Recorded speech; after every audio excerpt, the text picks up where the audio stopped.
Today we're going to do something a little bit different. We're going to set a world record. When it comes to snooker, there's only really 3 world records to attempt. You could attempt to play with the world's longest cue, but I don't fancy constructing one that's 18 foot long. And I think it's also a little bit silly. So instead I could attempt the fastest ever maximum break, but that involves clearing the table with all blacks. And that's a bit difficult. However, the last world record is the fastest time for only clearing the colours. And that is about right, especially as the current world record is only 23 seconds. Surely we can beat that. So we need to clear the colours in under 23 seconds, but how difficult is that? And where do we start? So I decided to find out how long it would normally take me to clear the colours. Here I'm trying to keep the cue ball as close to me as possible so I don't have to move too much. And although I'm rushing between shots, I'm not rushing the shots themselves. So this should give me a decent idea of a time and what I need to do. The rules to this are simple. The time starts when I first strike the cue ball on the yellow and stops the moment the black enters a pocket. Other than this, the rules of snooker apply, and I must pot all of them in order. I don't necessarily have to pot a ball on my first attempt, but if I do miss it, that's almost certainly going to slow me down, as I'm going to have to play it again. So my first attempt's 34 seconds, which is a long way off. But I'm not really worried about any of that, because now I'm going to try and take as little time over the shot as possible, and I'm expecting this to make a big difference. Striking the cue ball before you're ready is one of the most common reasons why any player misses any shot. However, here it's certainly going to save us a lot of time. Even though this made it a lot harder to pot the balls and mainly get the cue ball in position, I still managed to string all 6 colours together and get a lot closer to our target of 23 seconds, or 23.9 to be precise. When you're already going as fast as you can, making up 5 seconds isn't as easy as it sounds. It's going to require a new strategy, a faster way of clearing the colours, and that's why back in 2005, when he set the world record, James Popplewell played the long blue. This makes a big difference because the cue ball has to move a long way to get from the brown to in position on the blue in the middle pocket.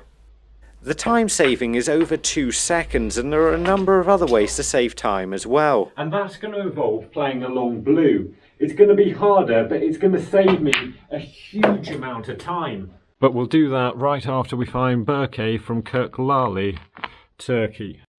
So here's the plan. We play the yellow into the green pocket, the green into the yellow pocket, and roll through, leaving ourselves the brown in the middle. And this is the clever bit of it, because from here I've got to play the next 3 shots at the same angle, so I can keep sliding forward onto the next ball.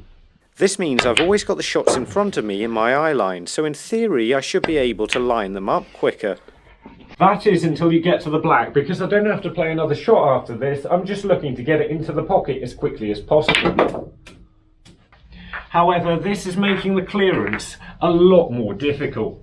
Because this made it harder, I kept running out of position and missing what is under the circumstances quite difficult pots. Potting the blue and getting on the pink like this is extremely difficult at this speed, but eventually I managed to get all the way through to the black. This had taken a considerable amount of time, but if you're slightly out where you leave the cue ball, this can make the next shot almost impossible. However, I was definitely on world record pace. All I needed to do is pot the black. But if I get it, it looks incredibly encouraging, until you consider what happened 2 years later, when the YouTube channel SnookerThailandVideo attempted to break the world record. There didn't seem to be much of a strategy for this. It was just a case of running round the table incredibly fast and striking it almost as soon as it stopped. They did set a time of 19.79 seconds, however this isn't an official world record, and there's a good reason for this. Because it's different. James Popplewell's fastest time was nearly 3 seconds faster than his world record, which was set under pressure with limited chances. And because of all that, the time we now need to beat is this. a time of 18.81 seconds set back in 2015 by James Silverwood, to this day the fastest time ever recorded. But when I checked the time, I got 18.93 seconds, not 18.81. Now, something could have gone wrong with the speed of the video when it was uploaded to YouTube, so I'm going to give James the benefit of the doubt and say 18.81 is our new target. But unfortunately, that's a lot quicker. Soon after, I was able to get the clearance exactly how I wanted, but it was now clear my current strategy isn't good enough. The good news is I can see the problem. Playing green to brown like this takes far too long. On my fastest attempt, I may have had to wait even a couple of seconds for this to drop in before I could play the brown.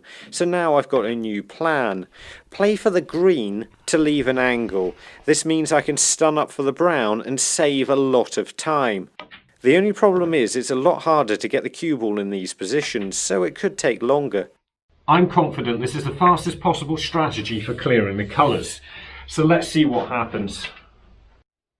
The reason I'm playing the green into the yellow pocket is because I can run across to the other side of the table in about the same time it takes the cue ball to stop. If I played the green into the same pocket as the yellow, then I'd have to wait for the cue ball to stop while I'm in the right place and run round to the other side of the table while the cue ball's in the right place for the brown. This meant a big improvement, but wasn't quite enough. That's a lot faster, but unfortunately we're still outside the time of our competitors.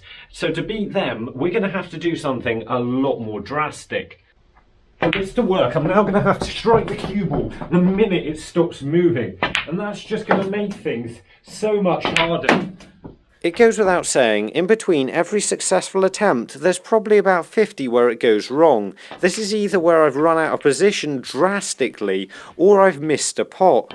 Sometimes I've even fluked a few shots, but that still took too much time. Trying to strike the cue ball almost before it stopped made it even harder, and meant I was missing far more shots and running out of position a lot more.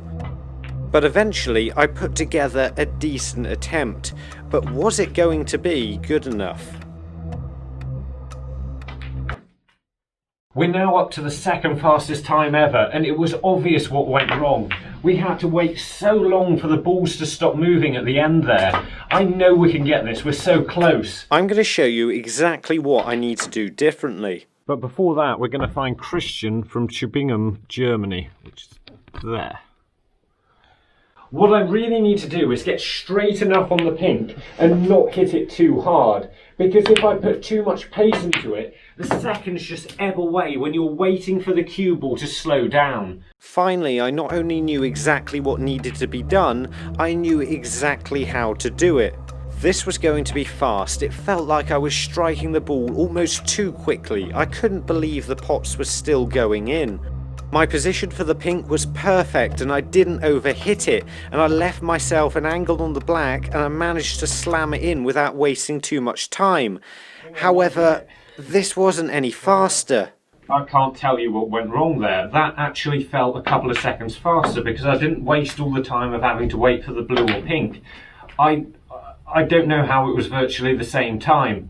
So I put my last two attempts side by side, and it was obvious on my previous attempt, despite the fact I didn't notice, I spent far too much time on the green and the brown, losing nearly a second. Time I made up on the final few colours, but it was too little too late. So if I get both halves together, I can go a lot faster. So I now know exactly what I need to do and how fast I've got to play. In fact, I know the exact position the cue ball needs to finish in on every shot to the millimetre. But I'm running out of time. I've only genuinely got about an hour left. This is my last chance. Can we set a world record?